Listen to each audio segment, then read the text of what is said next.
ครับทักทายสบายดียามเช้าๆแต่สวายพี่น้อง9 โมงไปก็กว่านะมื้อนี้ก็ไปไทยชีวิตเต่ามาคู่หนึงนี่พี่น้องเนาะอ่าปล่อยเต่าพี่น้องเลยนี่ปล่อยเต่าหมดตลาดชามตลาดได้เต่า2 ตัวเนาะมื้อก่อนนั้นหลายไปบังเอิญว่ามันได้แต่ตัวใหญ่ตัวเดียวนะตัวนี้ปานห้ามพี่น้องเรือหันเป็นตัวน้อยก็เลยอ่า มาปล่อยเต่าเนาะเนื่องจากวันเกิดชาวเนนซี่แท่งเนาะพี่น้องทางต่างประเทศหรือว่าทางสหรัฐอเมริกานะอ่ะ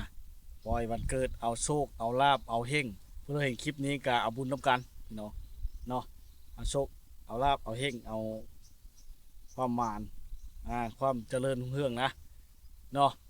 เลิกกะเพื่อเห็นคลิปนี้ก็ขอให้มีโชคมีชัยเนาะสุขภาพแข็งแรงอารุวันโนสุขังพลังมันยืนเฮกปังการเงินก็ดีการงานก็ดีหน้าที่การงานอีช่างก็ให้ชุกชงเนาะปล่อยเต่าไทยชีวิตคืนชูธรรมชาติพี่น้องก็ได้โชคได้เฮกเนาะเลิกก็ขอให้เจ้าของวันเกิดเพิ่นมีสุขภาพที่แข็งแรงเด้ความเจ็บมีใดความใครอยู่ชุมีมือก้อนก็เป็นแค่นี้นะพี่น้องตัวนี้กำลังเริ่มชิลอเลยนะเพื่อนเกมสิไปแล้วเนาะอายุมันขวัญยืนเฮงปังอนุวันโนชุกขังพลังมันยืนชุกกายชุกใจเนาะสิไปแห้งแล้วพี่น้องสาวแนนซี่แท่งเด้อพี่น้องปล่อยเตาขึ้นสู่ธรรมชาติให้มันอยู่น้ำมูหนึ่งเนาะเอาบุญแล้วกันพี่น้องเอาโป่งลงไปพันยุดแล้วพี่น้องตัวน้อยกับตัวใหญ่คู่หนึ่งตัวนี้เป็นตัวผู้พี่น้องเลยนี่เป็นตัวเมียเนาะมันเพิ่นว่าแม่ค้าเพิ่นว่าเนาะมันบ่จะมีนะพี่น้องก็เลยเฮ็ดให้ถ้าใจก็จะได้ตัวใหญ่เต็มขึ้นตัวนี้แหละเนาะปล่อยเต่าคือชูธรรมชาติเขตนี้เต่ามันมีพี่น้องมาปล่อยเนาะไทยชีวิตมาชูธรรมชาติได้เลยเพื่อเห็นคลิปนี้ก็คอยโชคให้เฮงให้ปังเด้อให้โชคใหญ่เข้าโชคใหญ่มหาศาลเนาะมีกิจการงานก็อย่าตำลงให้สูงหลิวโอมอะมูมะมูลมาเด้อพี่น้องเด้อเงินคำแก้วอย่าได้คาดเขินทงให้หงใส่ดังคำในเบาเนาะพี่ลงมาพี่ทูดทั้งนองพี่ทั้งนองพี่ไปน้ำกันพี่ทางนี้จะเป็นหนองใหญ่พี่น้องเนาะชุกกายชุกใจปลอดภัยทั้งเงินแม่ทั้งลูกเด้อสาวแนนซี่แท่งกะเนาะให้มีแต่โชคแต่เฮงผู้เราเห็นคลิปนี้ก็เกิดโชคลาภ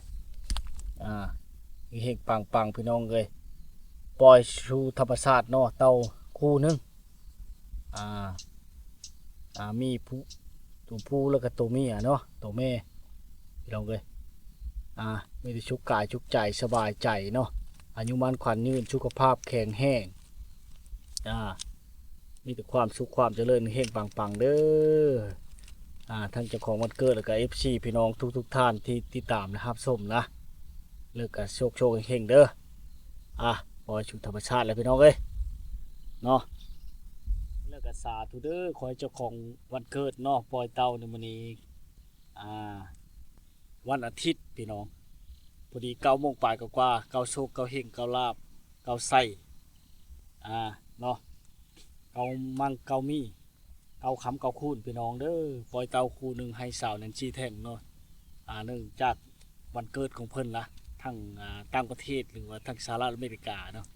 ขอให้โชคใหญ่เข้าโชคใหญ่มหาศาลเด้อมีกิจการงานกับยาตะลงให้สูงหลิว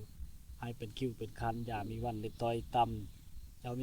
มีงานทำก็ให้นิยศเลื่อนสันทวีขึ้นอยู่บ่อเศร้าโชคใหญ่เข้าจงมีแต่ความสุขอันตรายภัยทุกข์อย่ามาเบียดเบียนตนเจ้าให้เงินคำไหลเข้าไหลมาห้มคือน้ำแกงให้ได้นั่งนับแต่แบงแรงเสานับประไหวโชคใหญ่เขาขอจงมีแต่ความสุขอันตรายภัยทุกข์อย่าเบียดเบียนตนเจ้าให้เงินไหลเข้าเต็มกระเป๋าอึ้งตึงโลกจะมีพีจะผ่านม่านจะเห็นเว้นจะเกาะเคาะจะไกลให้แค่ค่าทางเหินแม้ท่านลูกยั่งเยินแม้ท่านเดินดนดันไปทางใดสวัสดีมีไส้อย่ามีไพ่มาของกันเนาะอายุยืนยาวมัน1,000 ปีจะได้ลามีแต่ชาเกียรติก้อยคนยองก้าวขาด มีแต่หัวยำๆน้ำหยดปรากฏไก่ชุกชดใส่บ่มีเหงากว่าคนทั้งขายพอแตดีบ่มีหายมาทำลายให้หมางมุนความเจ็บเป็นไอ้ดุนยาชิมีเท่ากินได้หาชิ้นทุกท่านเด้อสาธุ